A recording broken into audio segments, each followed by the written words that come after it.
So we're now at the stage where we're considering the implications of uncertainty. So I hope that the subtlety and surprise element of the class will gradually pick up without increasing the difficulty. The complexity will pick up a little bit, but not the difficulty. It's just you'll have to keep a few more things in your head, but the mathematics isn't any harder. So we ended last time talking about default and inferring default probabilities. And so I just want to finish off that discussion. So suppose that at any stage of the tree, lots of things can happen in the world. We're always going to model the uncertainty in the future by a tree with different things happening. And at each of these nodes, people are going to have a discount rate. So maybe it'll be,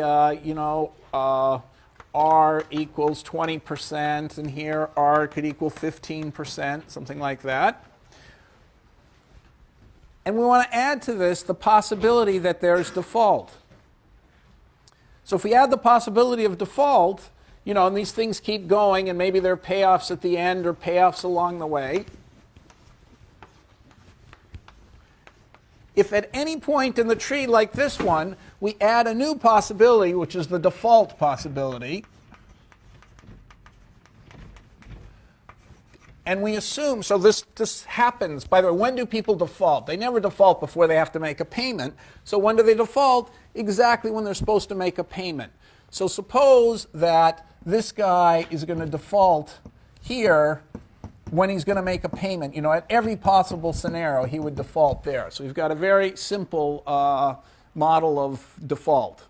Okay, so not a very realistic one where the guy defaults in all of these following scenarios. Okay, so something's just bad. Once he's gotten here, you know that he's not going to make the payment the next period. And let's suppose we further assume that not only does he default there, but he defaults on everything thereafter. So the payoff is just going to be 0 here. So this is going to be, originally we had probabilities P1, P2, P3, let's say for the probabilities. Now we're going to have probabilities D for default, and then 1 minus D times all of these. Right?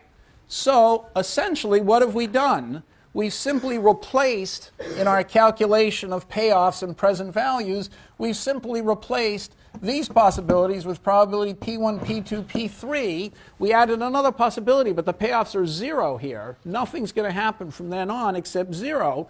And we said that happened with probability D, which means presumably all of these have to be scaled down by that, so they still add up to 1. So essentially, the point I'm trying to make is that default that leads to 0 payoffs thereafter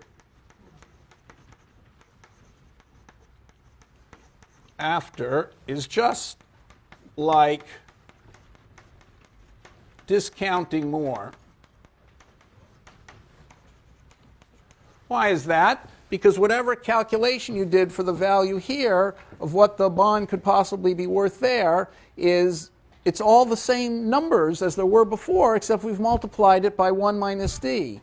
Okay, so it's the same thing. So instead of going 1 over 1 plus R times, future payoffs, that's no default value.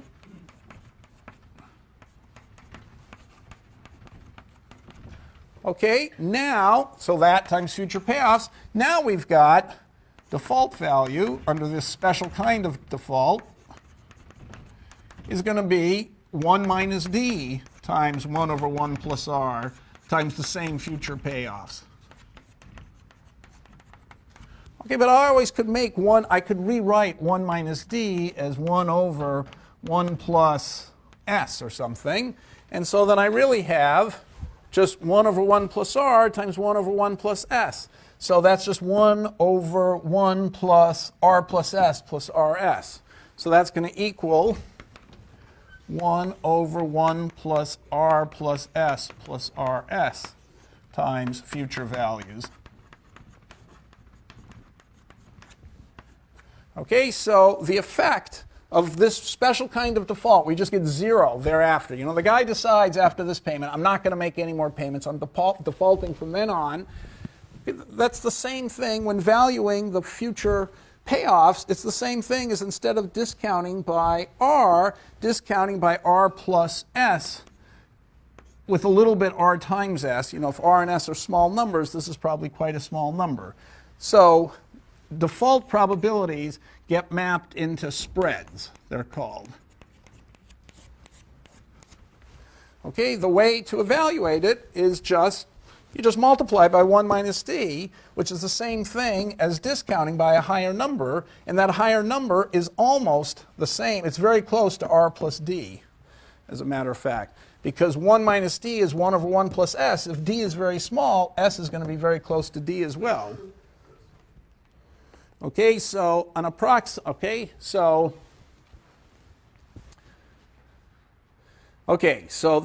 so what's the implication of this? The implication of this, in a special case again, where we just have, you know, no uncertainty except we have default. So here there could be d1, 1 minus d1, and here there could be probability of default 2 and 1 minus d2, probability of default 3, 1 minus d3, and we've got interest rates R0, so this will be I0, IF1, IF2.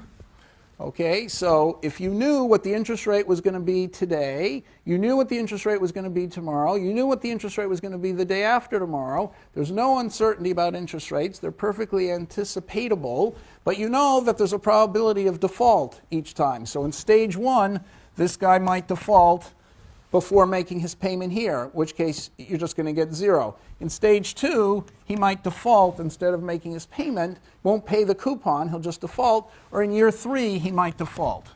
Okay, so what's the implication of what we just said?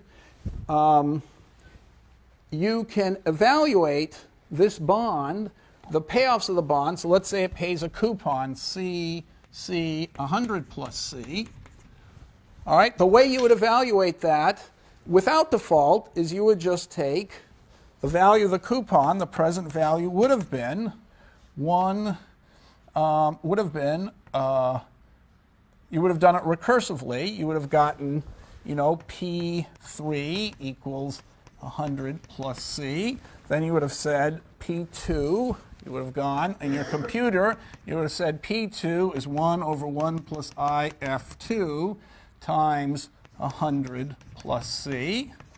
Okay, and then P1 equals, so the value here is the 100 plus C discounted by that forward rate. Then P1 would have been C plus P2 divided by 1 plus IF1. So you take the value here times that. So this is in case there's no default. And P0 would have been C plus P1 over 1 plus IF0. Right? So that's how you would have done it by backward induction. But now that you know there's a chance that there's default, you have to not multiply by 1 plus IF2. You have to multiply all these things by the probability of defaults. You'd have to multiply this by, if we change colors, by 1 minus D. You'd have to multiply this by 1 minus D2, and you'd have to multiply this by 1 minus D1 times 1 minus D2, and this by 1 minus, this would be 1 minus D3, this is 1 minus D3 times D2, and this is 1 minus D1 times 1 minus D2 times 1 minus D3.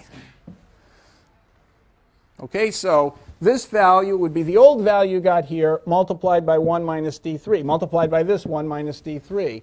This value is what you would have gotten here, but you've already scaled it down, so multiplied by 1 minus D2, and this is 1 minus D1. So what's the upshot? The upshot is, had you, and so then this is, okay, so that gives you the price with default. Okay, so, yep.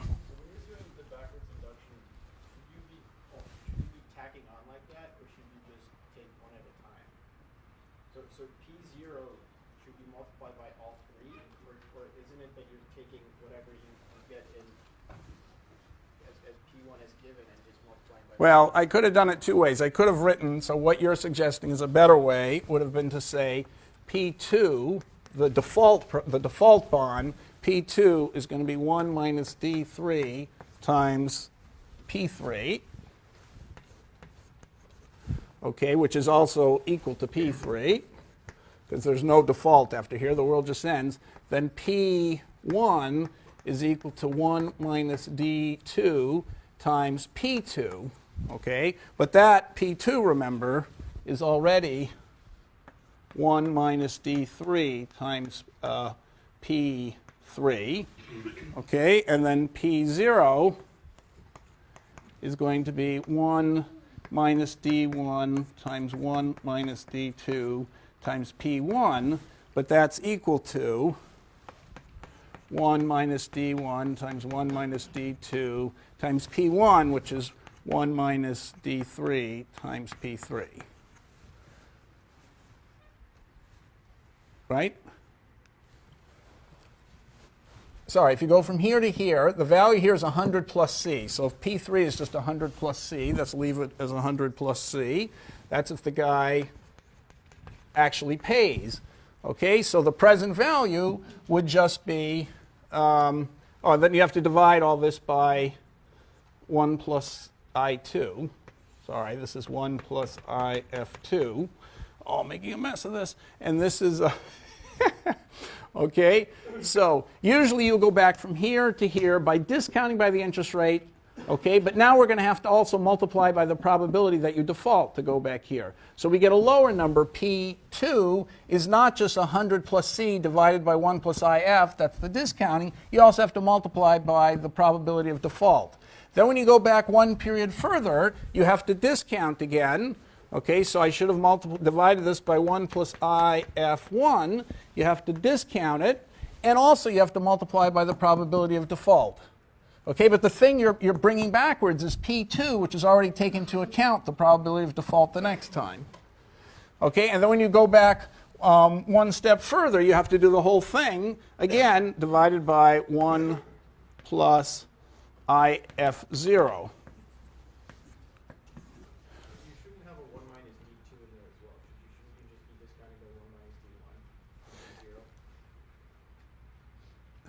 I have 1 minus, this is P1, not P2. So I have a... Already discounted by 1 minus P2. No. Okay, so, but I'm switching the P's on you. I've got a P, okay? So when you have P, when we go from here, okay, the value here we just calculated was going to be P2, okay? So here, the value P1, taking into account default, is 1 minus D2 times P2, okay, which already takes into account the default next time, times P2 discounted by the interest rate here. So I've got the 1 minus D2 here. Now when I discount back to here, you're saying, how come the D2's showing up anymore? Because I'm just at D1. That's your question, right? Okay, so it doesn't show up. It's just P0 is 1 minus D1.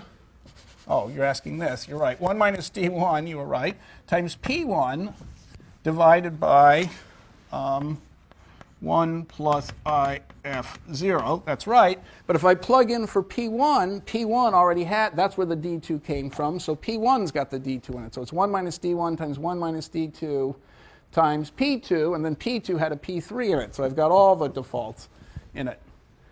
Are you with me now? So sorry about that. So you were right. I said it wrong. So, okay, so but this isn't the point. This was supposed to be obvious. I didn't even think about it. The next step is the thing that's not obvious, okay? So to discount, you just figure, here are the potential cash flows. You're discounting them by the interest rate. You also have to discount it again by the fact that the guy might not actually pay you. So that gives you a lower present value. P2, yellow P2 is less than the no default white P2. When you discount again, you're discounting the yellow P2 by the interest rate here and also the fact that the guy might not pay. So you have to multiply by 1 minus D2 and also the fact that he might not pay, the the forward rate, okay? And you keep moving that backwards. Okay, so that was supposed to be obvious, even though I made it sound complicated.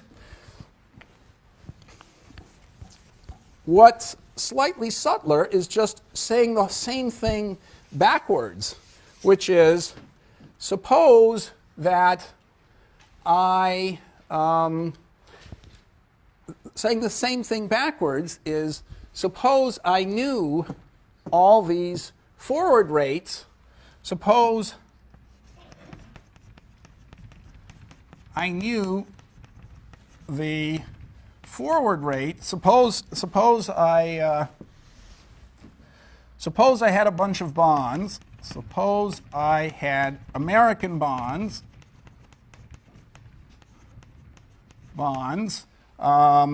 coupon bonds. Okay, and so the American coupon bonds are going to, they're going to pay, the 1 year pays a coupon C1 and has a face of 100 and has a price pi 1.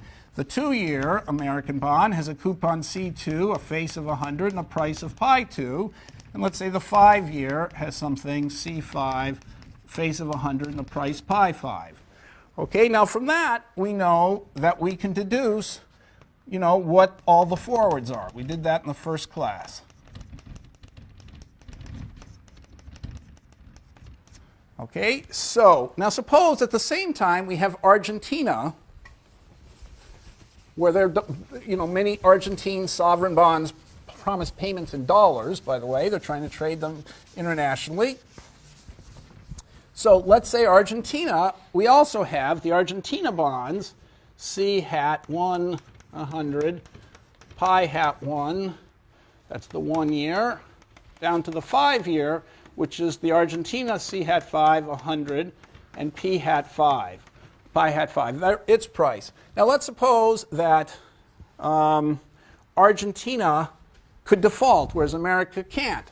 So it's quite likely that pi 1 will be less than the American pi 1, and pi 5 is going to be less than the American pi 5, because all these bonds might default. So if the coupons were the same, if C1 hat was the same as C1 and C5 hat was the same as C5, the fact that Argentina could default obviously would mean its bonds would trade less for the American ones.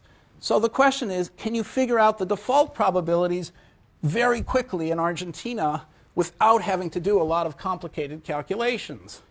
Well, one thing you could do, and the answer is yes. And why is that? Because you could take this data and you could say, so we could just erase this here, we could say, assuming no default, we could explain these prices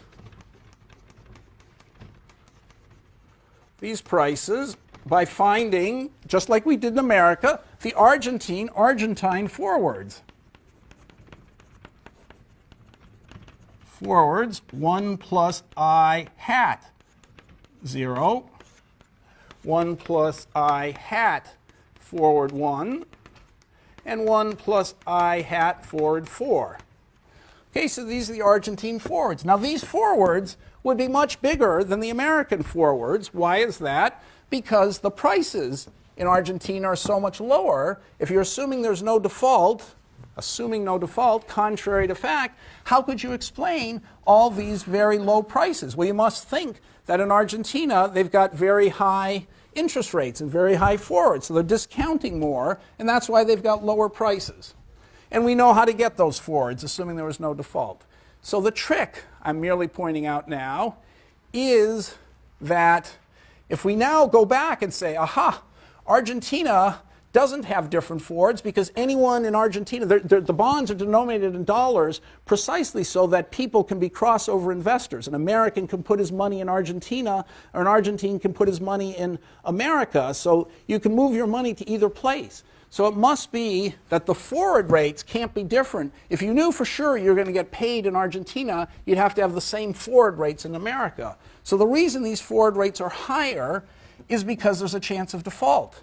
So what is the chance of default? So I claim the chance of default is, and I was supposedly, you're supposed to realize this now, if I'd been clearer before, you would see where I'm going? The chance of default is incredibly simple to find out.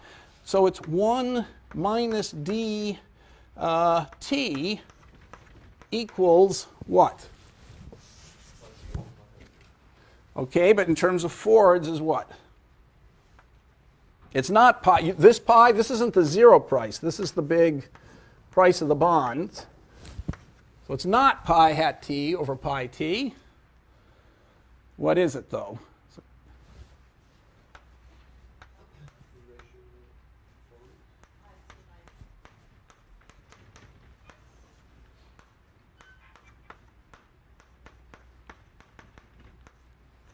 Okay, this is going to be a bigger number than that.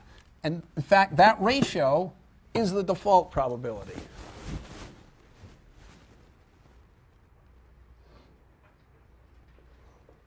So this is assuming, remember, that if the Argentine bond defaults at this period, say, it's never going to pay anything after that. You're going to get zero payoff, and all the other bonds, Argentine bonds, will also default.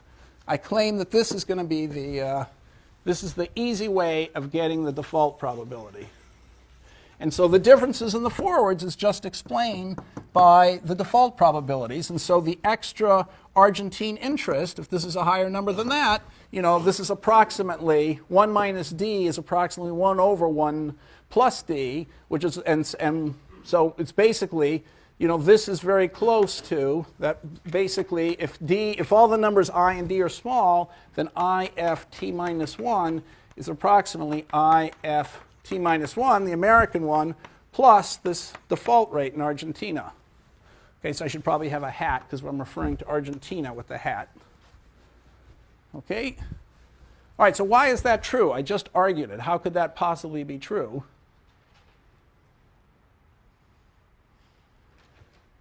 Okay, so you see what I'm claiming? That you have now a very simple algorithm for finding out, inferring what Argentina default rates are. You can just, again, I'm making a special assumption that when Argentina defaults, you get nothing. That really isn't the case. There's some huge convention that happens, and all the countries get together they defaulted on. They've got some big meeting, and, someone like Brady invents some idea, well, they'll owe less, and there'll be a writing down of principle, by the way. So whenever this happens, there is recovery, after a writing down of principal. Okay, so what all the countries do is they say, okay, we know you can't pay all that you owe us. We'll settle for half of it. We'll write down the principal, and we'll hold you to that half, or to a third of it. Okay, and so this is one of the things we curiously haven't done in America, where all these homeowners can't pay, and we don't write down their principal. We just throw them out of their houses. But anyway, let's say you wrote the principal down to 0 in that special case. You could easily infer from the price of the Argentine bonds what the default probabilities were, and by this formula. And so the question is, why is that true? Okay, we know how to calculate the forwards in America. Given the American data, that was one of the first things we did in class. We said that every American company in the whole country, financial company, is doing that. Everybody has those forwards calculated. Okay, now if you're given the Argentine data, which is after all just coupons and the prices of the bonds, you could find Argentine forwards, assuming there's no default. But that, of course, is, but there is default. So it must be that they have access to the American interest rates and forwards, but the Argentine bond might default. But you see what we did when we did this calculation? The difference between the backward induction in America from here to here was just discounting by the American forward. Okay? To go to Argentina, we had to discount by the American forward and multiply by 1 minus d, so discounting it again. So all I'm saying is that in the US, when we went backwards, we just discounted by this thing. In Argentina, when you go backwards, you have to discount by this thing.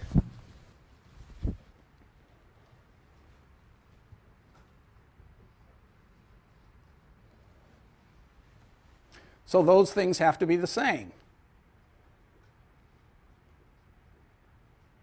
Okay, so the Argentinian discount is like taking the, I hope I haven't got the thing. See, the American forward is going to be less than the Argentine forward, so it's going to be like that. Okay, so that's it. There's nothing to, else to show except that whenever you're going backwards here, you're discounting. Remember, you're discounting by the, the interest rate times the probability that you're actually going to pay off. And so that's what it is in Argentina. Hang on. Hope I haven't inverted one of these.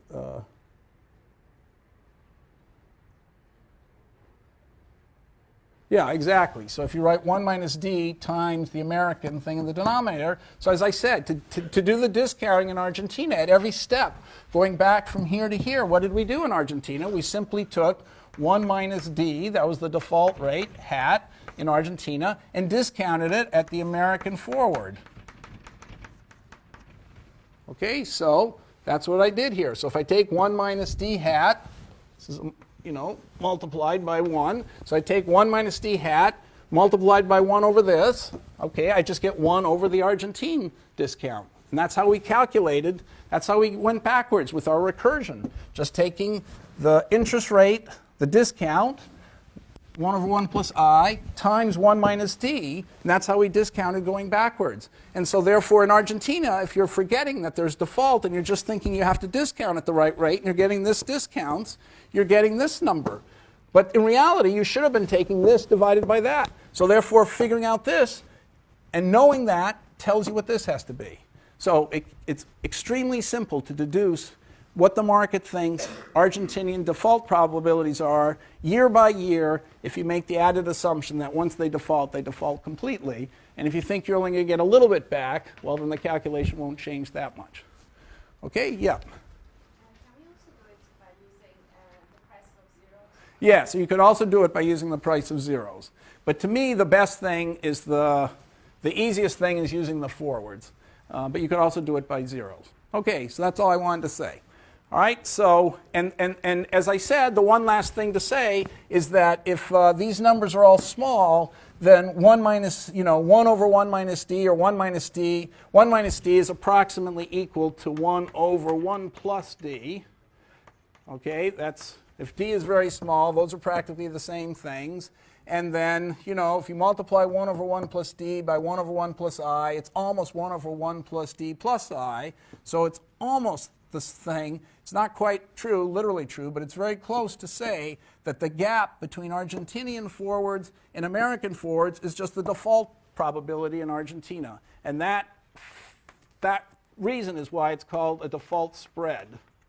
Okay, you just add some spread to the interest rate, and you've so you can guess by the spread what the probability of default is. If it's a 6% interest there and a 3% interest, if it's an 8% interest there and 3% interest here, somebody must think the probability of default is 5% there. That's it. Okay.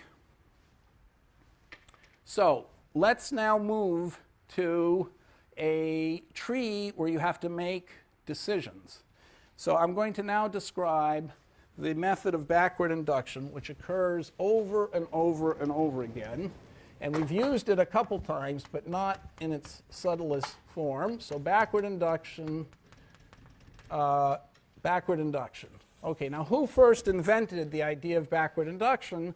Well, the first person who spelled it out formally was Zermelo, who's in 1910, I think, that's within a couple years, a famous mathematician, Franco Zermelo axioms, and he proved that that there is an optimal strategy,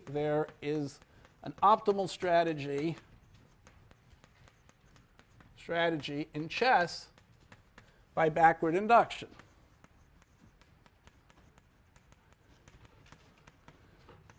Okay, so for example, let's take a game. So we always are on a tree, but now we're going to use a slightly extended definition of a tree. A tree is going to look like this. So it's a root, finite number of branches from every. I want to formally define a tree. You know what it sort of looks like, okay? And there's no reason why the number of branches has to be 2 or even has to be the same from every point. But the reason we're going to extend it is the node is going to describe by who moves. So let's say white is moving here and black is moving here. Okay, now let's say the outcomes are a win for white, a win for black, a draw, or a draw. Okay, so the question is, so it's a two-move chess game. White moves first, up or down. Then after white moves, black moves up or down. And then the game ends, and depending on where position you reach, either it's a win for white, a win for black, or a draw. So what should white do? Assuming that black is a smart player, what should she do? So clearly, so what did Zermelo do? He said not only there's an optimal strategy, but you know what the outcome should be with rational players. So Zermelo said, if white goes up, okay, then black is clearly going to go down and win the game. So white ought to be thinking here, if I go up, the game, although it won't end for another period, it's already lost. So the value of the game is already 0. Okay, so this method of backward induction attaches the value. Here we have values at the end. Okay, and so to figure out what the right thing to do is, by backward induction, you can propagate the values backwards. If black makes the right choice here, you know, the payoff is black gets the negative of white. So the right choices here are black could get -1 or could get 0. So black clearly wants to get 0. So black could win the game by moving down, so black surely will move down. So I should think of the game as already lost here and pretend that I had a shorter tree with a final valuation of 0 at this node. Similarly, if white goes down, doesn't matter what black does, the game is going to be drawn. So white should think to himself, the game is already a draw if I go down.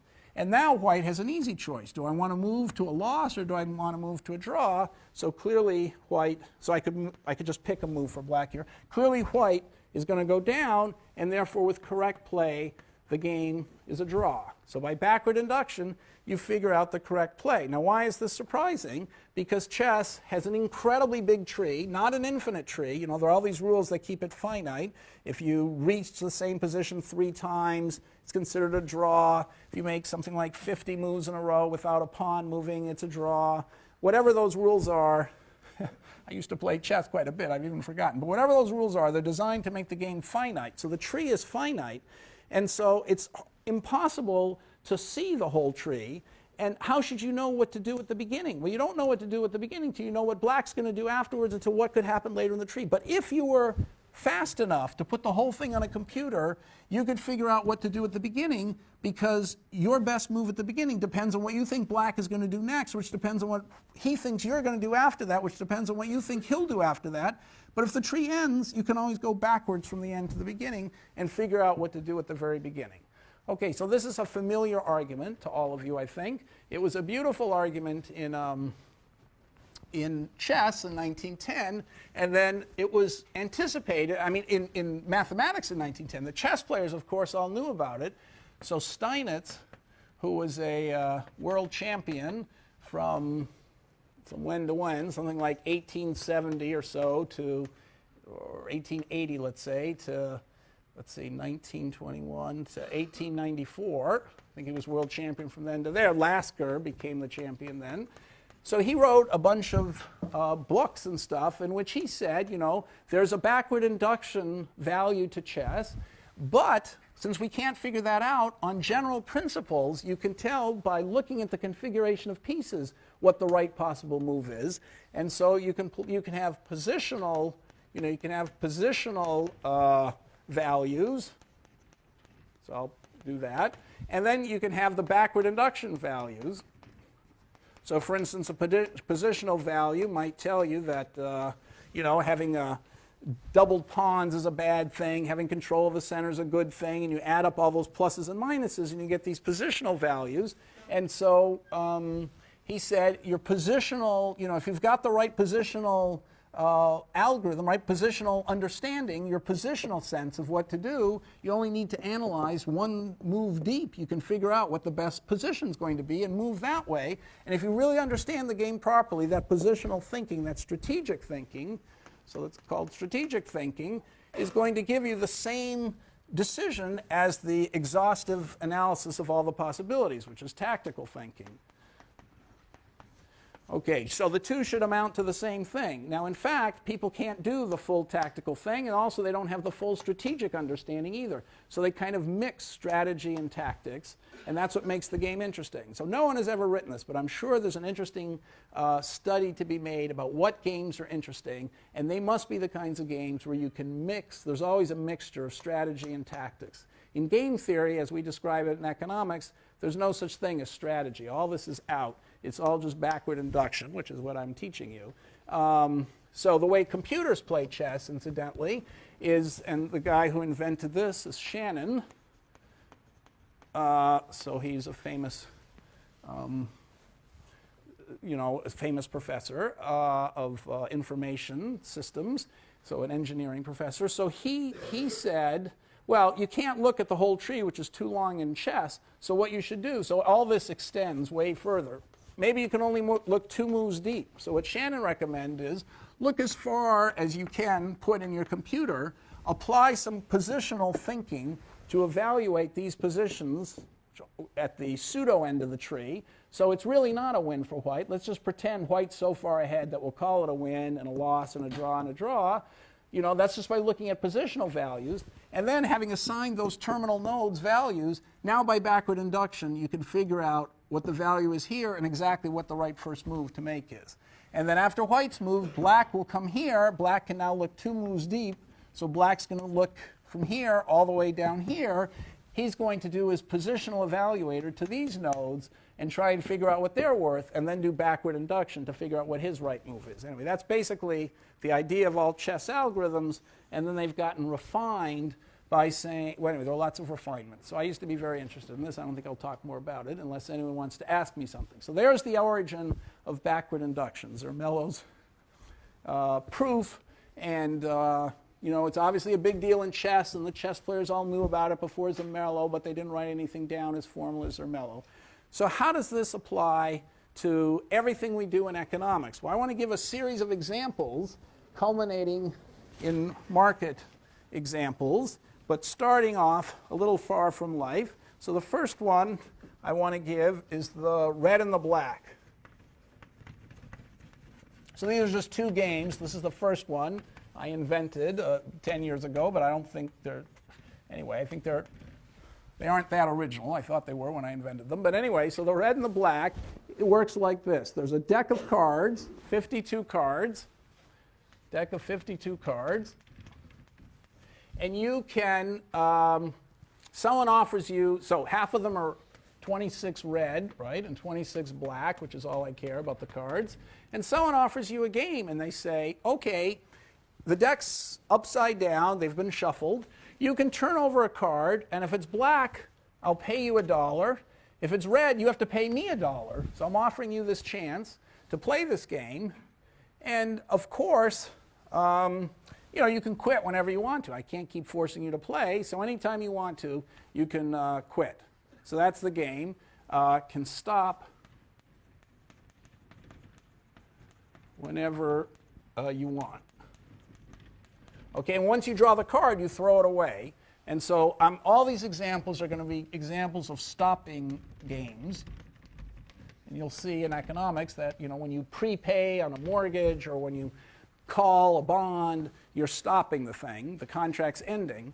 Life is going on, but that contract is ending. So want to know when's the right time to take an action like that. So red and black is a simple game like that where you turn over a card. If it's black, you're in the black, you win $1. If it's red, you lose $1. And you can stop whenever you want. So you have an option. So I'll call this an option. And most people totally underestimate the value of options. So let's just figure out how to figure out the optimal thing to do. What would you do in this game? Would you play if I gave you the chance to play? I think we did this on the very first day. Yes, you're about to say something? Your hand twitched. I thought, yes. I was going to say, yeah, we have decreasing marginal utility as well. So assuming we have a chance of drawing either, you wouldn't play the game because you would derive less utility from winning $1 than you would from in magnitude that the loss of utility you would get from winning $1. Okay, So I'm going to now disagree with what you said, but it was very interesting what he said. He said, look, if you draw a card at the beginning, it's 50-50 whether you're going to win or not. If you win, you get $1. If you lose $1. 50-50 chance. You know, if you're a little bit afraid if a dollar loss is more important to you than a dollar gain, that's a bad, you know, that's right away, it's not very good. Not very good odds. I mean, it's barely even, okay? And if you're a little bit risk averse and it's barely even, you shouldn't play, okay? But now, is it really barely even, this game? Yep. Well, I mean, I think you should play because even if you get the first 26 red, you might, at that point just go to the end and you haven't lost anything except like the time you spent playing the game. So, like, you might as well play on the off chance that you'll get some black ones first. Right, so you can't possibly lose if you play this right. You can always go to the very end of the deck. We're ignoring, you know, good point. We're ignoring your utility of time. So you can always go to the end of the deck and assure yourself of 0. So this is actually a pretty valuable option to be able to stop. Like he says, you can stop. If the first one's black, you could stop, and then you've won $1. If a whole bunch of them are red and you lose, well, you can always go to the end of the deck and get 0. So you're never going to lose, and you have a chance of winning. So obviously you should play, even if you are risk averse. You should play. But now the question is, can we tell exactly? Suppose you're risk neutral. How many dollars do you expect to win? Would you guess? Yep. You'd expect to get 0. Okay, now he just made an argument that you should expect more than 0. Because, for instance, he said, take this strategy. Pick a card. If it's black, you win $1, quit. You're $1 ahead. So with 50% of the time, you're plus $1. If it's red the first time, just close your eyes and play to the end of the game, and you're going to get 0, because you're going to win 26 times and lose 26 times. So that's equal to 0.5. So there's one strategy that gets you 50 cents on average. You can't lose, and half the time you'll get $1. But that may not be the best strategy. Yep. You play a bunch of times, and you're at worst you'll break even, and at best you could make, I guess, $26. You hit all 26 black. Right. Okay. So he's saying, that, you know, this isn't ambitious enough. This surely gets half $1, but you could do much better. Like, let's just wait. You know, the first time, suppose you get $1. Suppose you get black the first time. So that gives you $1. Now, the trouble is the deck is starting to turn against you. Now it's 25 blacks and 26 reds. So what would you do then? Stop, sort of. You'd stop or keep going? Well, the deck is against you. So now your very next draw is unfavorable.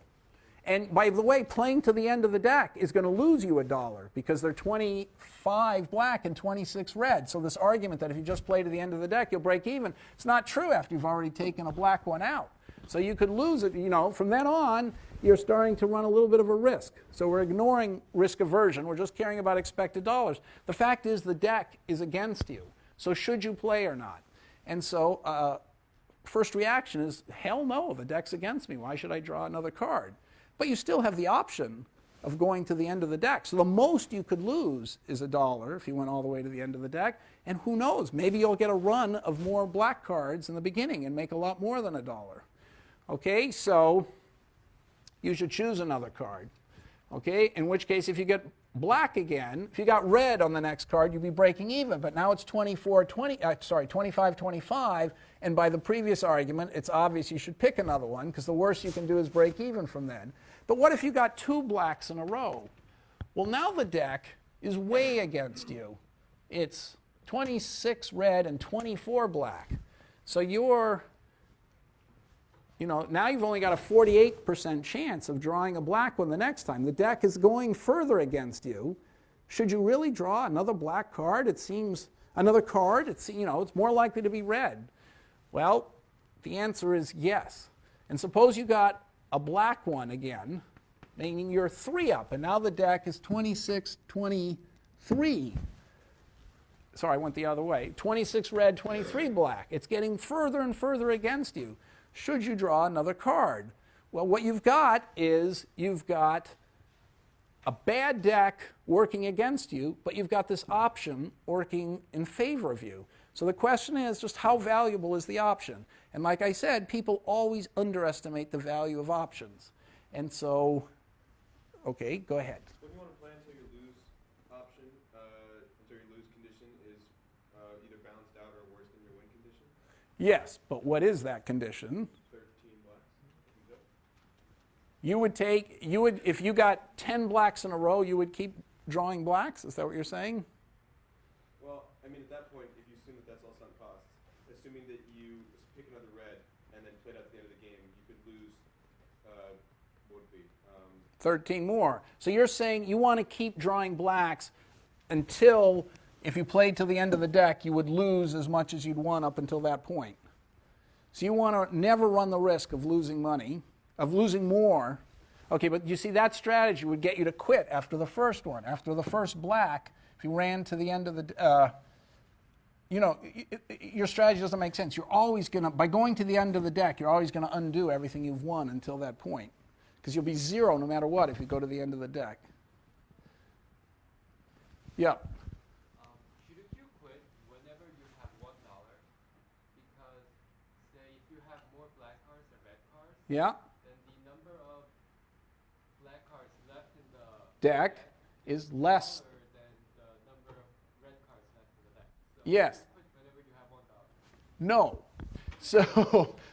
So he's saying just the commonsensical thing. After you draw one black card, he would quit because now the deck is against you. It's 25 red and only 25 black. The deck's against you. Why go on and play against an unfavorable deck? You've got your dollar, be satisfied and quit. That's his recommendation. But that's wrong, and it's because you're doing what everybody does. You underestimate the option. The option is incredibly valuable here, and now I just want to show how to compute what your optimal strategy is, and I think you'll be surprised, okay? You should keep drawing, not 3 times. If you got a 4th black card, okay, so you've already made $4. It's a sunk cost. You've got this horrible deck. It's 26-22. Should you keep playing? Yes, you should. Yes, you can. If you've got, if you get a 5th black card in a row, you're up $5. The deck is horribly against you. Should you keep playing? Yes, you should. So anyway, it's really shocking, I think, okay? So now let's just see how to compute this out so that we don't have to argue about it. It's just a little bit of mathematics, and you just see how surprising this calculation is. So how would you do it?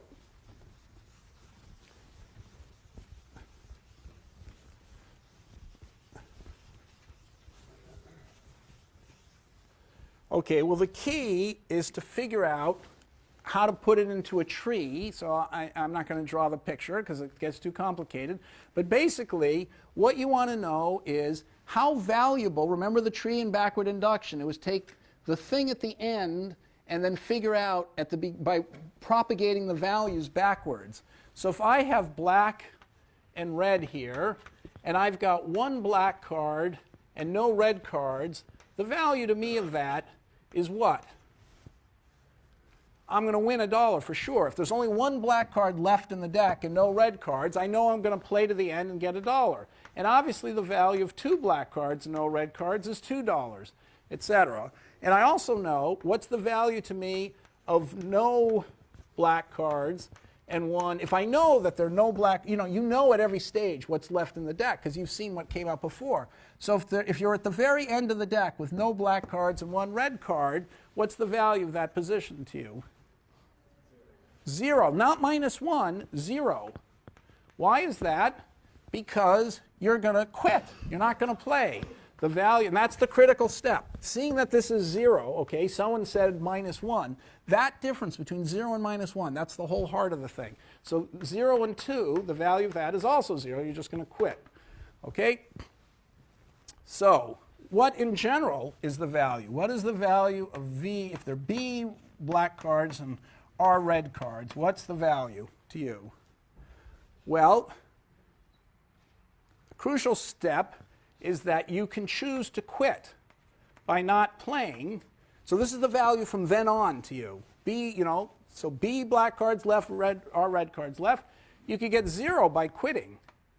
Okay, or you could draw a card. Now, what happens to you if you draw a card? What happens to you if you draw a card? Well, with probability B over B plus R, you win $1, right? But then you move on to the new deck. And so what do I write? V here. V of B minus 1 and R.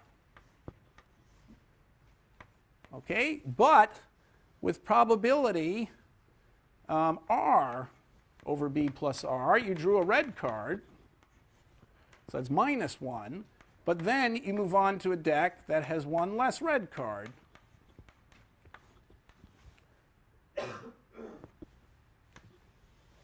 And that's it. You either decide to stop, or if you've decided to draw a card, you know what the chances of getting a black card are. You look at the black cards, 26 out of, if I'm down there, it's 21 out of 47. Sounds horrible. 21 out of 47, I win $1. 26 out of 47, I lose $1. So the immediate draw is terrible. But if I get a black card, I move to this situation. And if I get a red card, I move to this situation.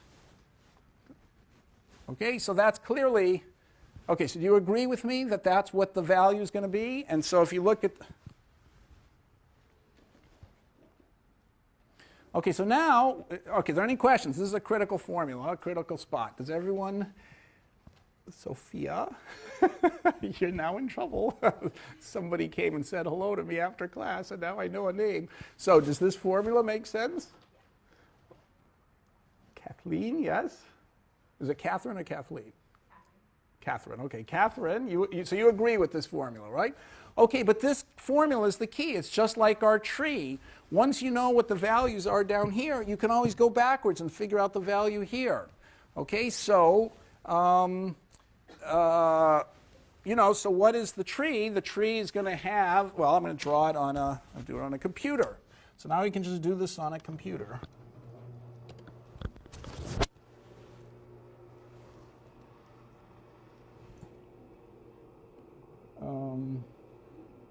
I hope I don't have to do that. Okay, so you have this, by the way, in your, it's on the web. Oh, no. Why are all these, okay, there aren't question marks. Okay, so here it is. So you can see that on this, I can do it with this, on this thing, it's, by the way, this was I did my own spreadsheet, and an undergraduate last year thought it was so messy that she just redid it for me. So this is her doing. It looks much better than I did. So anyway, here are the number of cards. This is what the number of black cards left. This is the number of red cards left. And then when you go to the, the corresponding coordinate, like this one, this is the value of the game when you have one black card and one red card. It's even though there's an even deck, it's a favorable game to you. Why is that? Because you draw the first card. If it's black, which happens with probability 50%, you win $1, so you've got half $1. If it's red, which happens with 50% probability, you draw the next one, and so you end up with 0. And by the way, if you got a black the first time, obviously you stop. So you get 50% chance of $1 and stopping, or 50% chance of going to the end and getting nothing, so it's value 50%. But that's a bad way of calculating that number. She's got a much better way of calculating it. Okay, so what she said is if this is the, if you had, no red cards and only black cards, the value is to go to the end of the deck and just win them all. Okay, so if you've got only red cards in the deck and the top line is no black cards, obviously you should quit right away. So we've got this first thing trivially done. Now how do you figure out this thing? Well, if you look at the formula up there, it's just the formula you wrote. Okay, we wrote, which is you could quit if you wanted to. So you have to take the max of 0. But if you go on and draw, I can't read what's written there. If you go on and draw, there's going to be, the probability of red. Okay, this is the probability of getting a red over the total number of cards times losing $1. Okay, plus what happens is you then move. If you drew red, then you go to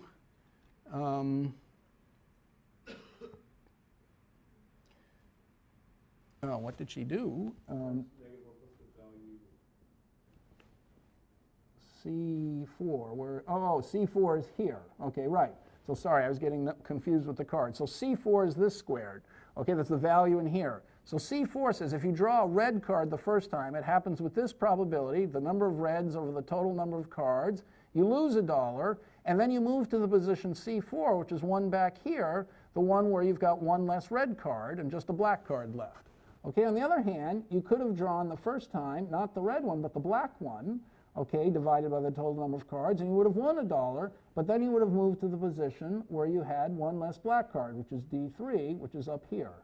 Okay, so instead of doing the whole game, she says, half the time you win, but then you move over to here and get that value. Half the time you lose, and then you lose $1, and then you move over to here. So she's done that. That same formula appears in every box. So all you had to do was just copy it. You know, it's max of 0, and then the chance that you're going to lose $1, which is the number here of reds over the totals, times minus $1, and then moving over to here. Or you could get the probability of winning $1 with the black cards, and then but then you would end up, so you win $1, and then you move up to here. Okay, so it's very simple. Now, so she's done it. And notice that although the deck is even at one card each, so it sounds like a fair game, it's not. It's a favorable game because you have an option. So you all understood that. But the thing is, the option is much more valuable than you think. So let's see what the value of the game is. Okay, it's when you had 26 black cards and 26 red cards. So we have to go way over to here. Sorry. Where am I going?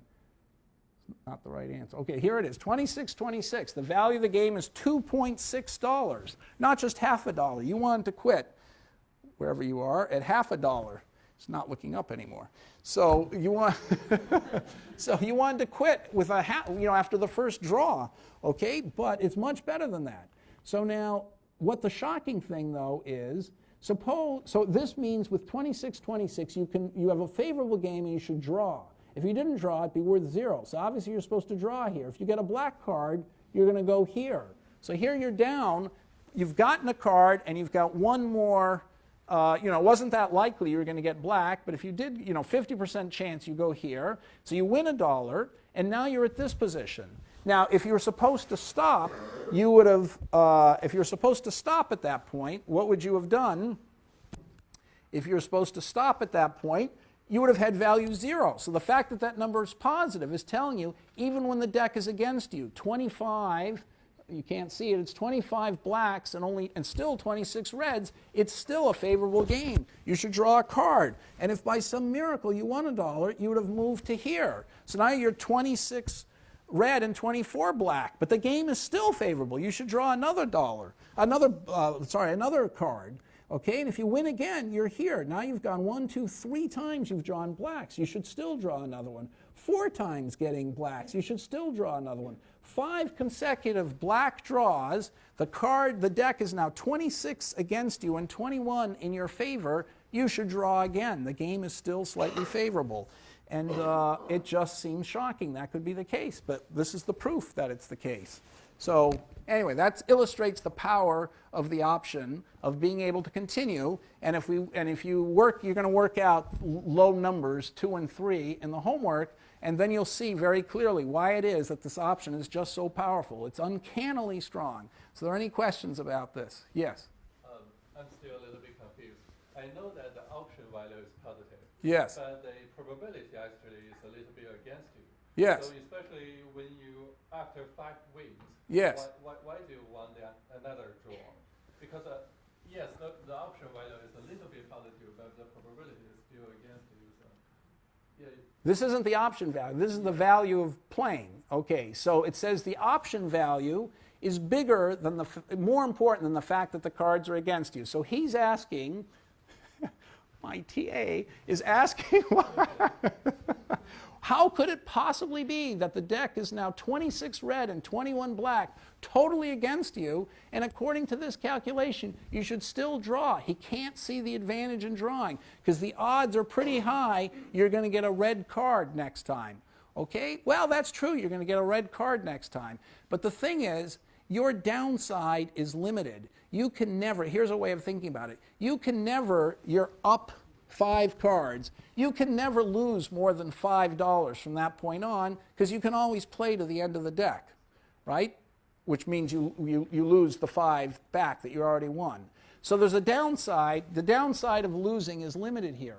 On the other hand, there's a big upside to you. You might, by some miracle, draw 10 consecutive black ones at that point, and then you could quit. Okay? And then you'd have a big, so your upside is much bigger than your downside. Now, the upside's less probable than the downside, so it's not so obvious which is going to be bigger. Is the option value more important, or is the fact that the deck is against you more important? It would be impossible to intuit the answer, but we don't have to intuit it. We just proved it. We solved for the optimal strategy. Are there any other questions? It's quite amazing, right? This, I'm going to pause for a second. Yes? How do you calculate the profit at a given position? Okay, that's what we just did. So let's try it again. I mean, like the total profit. Okay, so what we did, this number V is the expected profit you're going to make if you start with B black cards and R red cards. And now the intuitive mind figures that if B is less than R, you've got an unfavorable deck and you should just quit. Okay? But that's not the case. You can figure out what the profit is. How? By doing backward induction. You couldn't tell what the value of this bond is here with all these defaults and stuff until you started computing backwards till you got to here. So the same way here. We know at the edges, it's very obvious when all the cards are black or all the cards are red, that's up here, it's obvious what the value is. But if you have a position here, you can figure out what the value is of being in that position of 1 and 1. You could quit and be 0, or you could say, what are my chances of getting a black card and winning $1? If I get a black card, then I move to this position. But I already figured out this position's value because I'm doing backward induction, right? That's got one less, sorry, if I draw a black card, I go this way. It's got one less black card. And we already know that value of that position is 0. So to figure out the value of this position, I know the chance of getting a black card. Then I'm going to end up in that position, which is value 0. Okay, I won't draw anymore. Or I'm going to get a red card, and then I'm going to move to this position over here, whose value I've already computed. Okay, so that gives me the value here. How do I figure out the value here? Well, it's now 2 reds and 1 black. So this looks really bad. Actually, this position, the value of this I happen to know, is 0. Okay, how could it be with 2 red cards and only 1 black card, actually the value of the position is 0? Well, what do? The chances of getting a black card the first time are a third.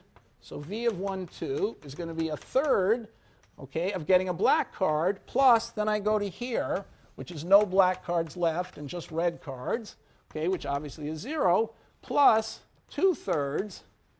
Okay, 2/3 of the time I get a red card and lose $1, but then I'm going to move to here with 1 red card where I have V of 1 and 1, which I've already figured out the answer to, right? This was V of 1 and 1 has value 1/2.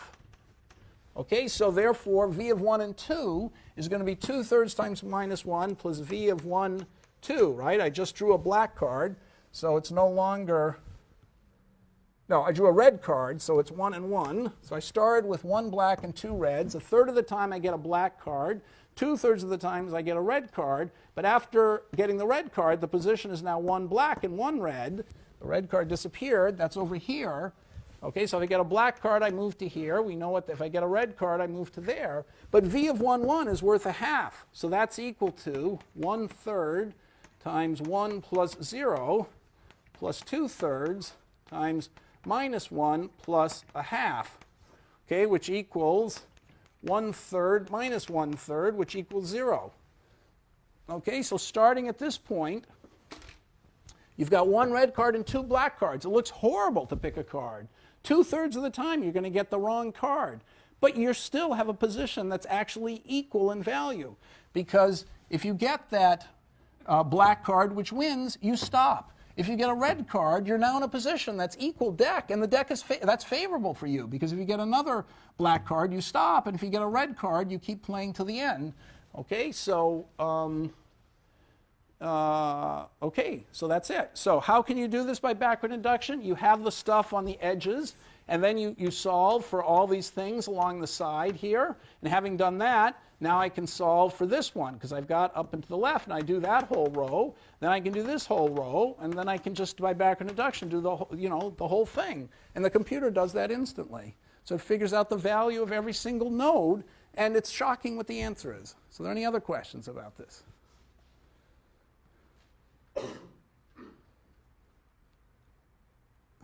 Ben, do you? So. I figured it out. Actually, initially, I'm thinking about it, and well, I imagine this value is actually an option value. For example, you could choose to play this game, and after you win or you lose, then you get an option that continues the game. And so I separate the option value to this.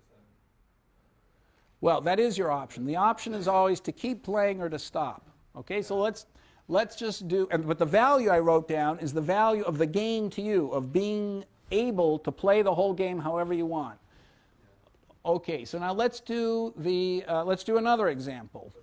Yes. Would you call someone irrational who doesn't continue to play the game up to that point that you showed with the .05 expected payout? Right. So if you got. My question is it preference to risk, or is it actually like a rationality?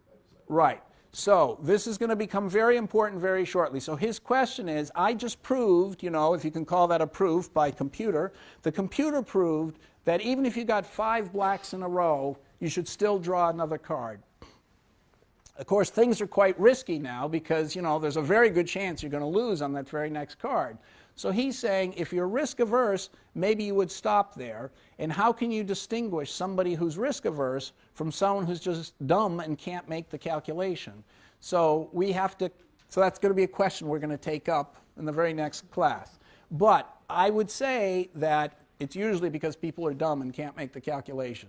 So they just don't realize how valuable, how favorable the situation is they're in by having this option to be able to play to the end of it, to stop when they want to stop.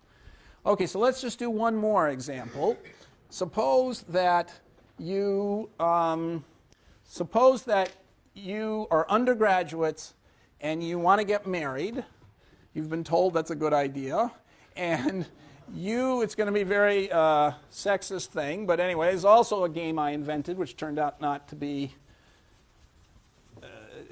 as original as I thought. So I call this the optimal marriage problem. So let's say you knew you were going to meet 1,000 women. You're telling it from the guy's point of view. You're going to meet 1,000 women. Okay, 1,000 women.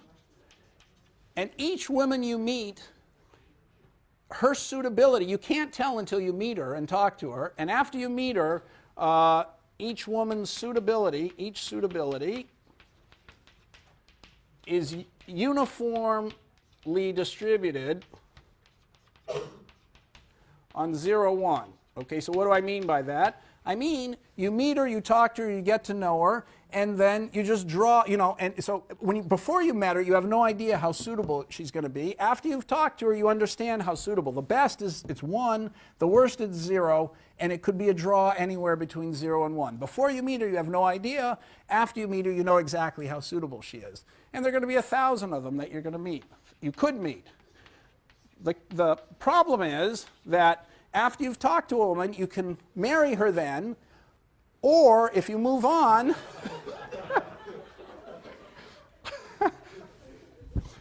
or you can move on, but once you've moved on, you can never go back to her.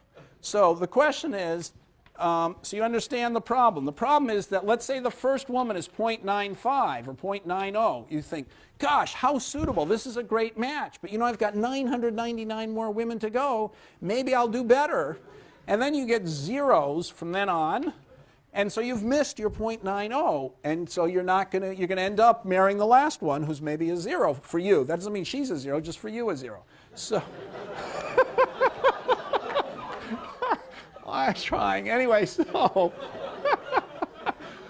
okay, so what should your optimal strategy be? And are you playing the optimal strategy? So what do you think just intuitively, what's the optimal strategy? Of course, we're going to do it by backward induction. But what do you think it's going to look like, the optimal strategy? Yes? The further you get in the game, the less selective we should be. Right. That is the actual, that's what's going to happen. We're going to prove this, but he's exactly picked.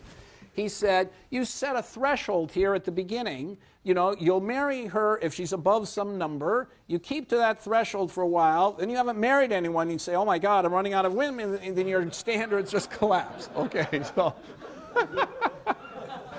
desperation sets in. Okay, so that's absolutely right. But the only interesting thing is to figure out how high the standard should be. So how high do you think it is at the beginning? What would you say the number is at the beginning? Okay, now let me give you a hint. If you divide up, okay, so here's 1, and there's 1,000 women, so here's 0. Okay, so they're randomly picked. So if you could look at all the women and pick out the most suitable one, what would her suitability be? Well, her suitability would be, so the top on average will be something like 1,000 over 1,001. Okay, this is a famous problem. If you take n people randomly, you take n numbers, you pick randomly uniformly in 0, 1, the top one on average is going to be, if there's 1,000 women, it's 1,000 over 1,001. Second top is going to be 999 over 1,001. So this very standard statistical result actually was derived by a former Yale professor in World War II. The Americans captured German tanks, which had all their serial numbers on them. And the first tank was number 1, the second tank was number 2, the third tank they made was number 3. So we captured a bunch of them, and then we had to guess how many tanks did they make. Anyhow, so it's related to this idea that if they're uniformly distributed on 0, 1, the top one's going to be on average 1,000 over 1,001, 999 over 1,001, etc. But now you've seen, so what standard would you set for the first one? Right? You have to set some threshold here. Here's 1, and here's 0. By the end, you'll take any, the last woman you're going to take her no matter what. So what should the threshold be? Well, it's hard to tell. We can't do it except by backward induction. So what would you guess? 1, well, then you'll never take her if it's 1, because the odds of getting exactly 1 are 0. So what would you guess? So you'd set the threshold this high, 1,000 over 1,001. Okay, so that means you're expecting to get as good a woman as if you could go to the very end and look at all of them. You never make a mistake. I told you there's a chance you'll make a mistake. The first one's the best. It doesn't quite come to your threshold, and all the rest are worse. Then you end up with a disaster here. So you have a chance of not doing that well. So you're setting too high a standard here, because you have a very good chance of saying no to all these women and then ending up with what's right. Okay. However, you're on the right track. So amazingly, this is the answer. This is the threshold. Okay, so you should set the threshold at where you expect the second highest woman to be, second highest match to be, and that is why there's so many novels about the other woman. Because if you're playing optimally, you should be ending up with the second best woman, and there should be one other woman that at the end of your life you regret that you didn't wait for, but only one other woman. So anyway, I just want to prove this to you in the same way we proved it before, just by solving for backward induction for the optimal. So we can just do this by backward induction. We know exactly what to do, okay? So it's one thing to say what you should do. It's another thing to prove that's what you should do, and I'm going to prove it now. So you can just see by backward induction how easy it is to do these things. Okay, so it's only, I'm going to have to take 4 minutes. If you can hang out for 4 minutes, we'll get this. So what happens with 2 women left? What's V of 2? What should you do? What should your threshold be for 2? What should your threshold be for 2 women? So here's the threshold. And here, V of 2, and okay, so I'll tell you. Threshold for 1 threshold for one woman is 0. If it's the last woman there, you know, whatever she is, she's, you know, that's it. You're going to might as well marry her. It's only going to can't be negative, okay? And then the value, unlike Herodotus, the value of 1 is going to be a half, right? Because if there's one woman left, you're going to take her no matter what, and on average you'll get a half. So the question is now, what's the threshold when there are 2 women left? And what's your expected payoff? So what's the threshold if there are 2 women left? You see the second to last woman, you talk to her, you find out how good the match is. You should take her if she's above, the match is above what? No, there's only 1 woman left after her, so a half, right? Because if you don't take her, you're going to go to the last woman. On average, you're going to get a half. So there's no point in taking someone whose match is less than a half when the very next step, on average, you're going to get a half. So your threshold is a half. So what's your expected quality of the match? Well, with probability a half, with probability a half, she's going to be above a half. And if she's above a half, she's going to be halfway between 1 and a half. So it's 3/4. And with probability, with probability a half, she's going to be below a half, and you're going to pass on her and go to the last one, and it'll be on average a half. Okay, so this is 3/8 plus, probability a half, she's going to be 3/4, and probability a half, she'll be a half. So it's 3/8 plus 1/4 is 5/8. Okay, now what if there are 3 women? What should the threshold be for 3 women, and what's the value of 3? Okay, so the threshold should be V of 2, which is 5/8. Okay, and what's the value? The value is going to be, what's the chance that you take the one you just meet? Well, the odds that she's above a half is 3/8. So it's 3/8 times the average of 1 and, halfway between. So she's above 5/8, so she's somewhere between 1 and 5/8. So that's going to be 1 plus 5/8 over 2, okay, plus 5/8 of the time. You pass on her, and then you get 5/8. So that equals, if we just do that in a little bit more generally, it's 1 minus V2, okay? So that's 1 minus V2 times 1 plus V2 divided by 2 plus V of 2 times V of 2. Okay, so that's what that's the formula. So in general, V of t, okay, you set the threshold at V of t minus 1. So with probability V of t minus 1, you're going to get 1 plus V of t minus 1 divided by 2, and with probability 1 minus, this is 1 minus V of t minus 1. With probability V of t minus 1, you're going to pass on her and go to the next thing, so you get just V of t minus 1. Okay, so that's just a formula. V of t equals some function of V of t minus 1. So you can program that into a computer, which is, so I'm ending now with this one picture. That's the end of it. Sorry, I know I've gone over, but this is the last picture. It'll only take a second.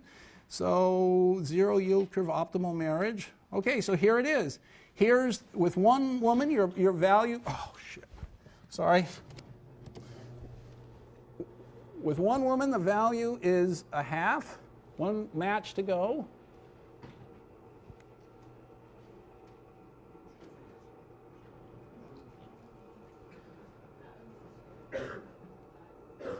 Okay, so the number on the left is, with 1 match to go, the value is a half. With 2, it's 5/8. With 3, we computed that too. So you can tell for however many women you want. Now what I've done on the right number is this n plus 1 over, it's n over n minus 1 over n plus 1.